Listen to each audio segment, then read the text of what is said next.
Hey, if Bardeen AI is not syncing your data or automations, yeah, that can get annoying pretty fast. But don't worry.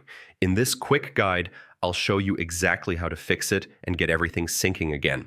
All right, first, make sure your internet connection is stable. Syncing depends on real-time updates, so even small connection drops can cause delays or failures. Next, refresh the Bardeen extension or reload your browser tab. Sometimes a simple refresh can restart the sync process. If it's still not syncing, try logging out of Bardeen and then logging back in. This resets your session and can fix sync issues. Now, check your connected apps like Google Sheets or Notion. If the connection is broken, syncing won't work. Just reconnect the app to refresh access. Sometimes hidden browser data can block syncing. Go to your browser settings and clear cache and cookies, then try again. Also, make sure Bardeen is updated to the latest version. Outdated versions can cause sync problems. Some extensions like ad blockers can interfere with syncing. Try disabling them temporarily and test again. If nothing works, just remove and reinstall Bardeen.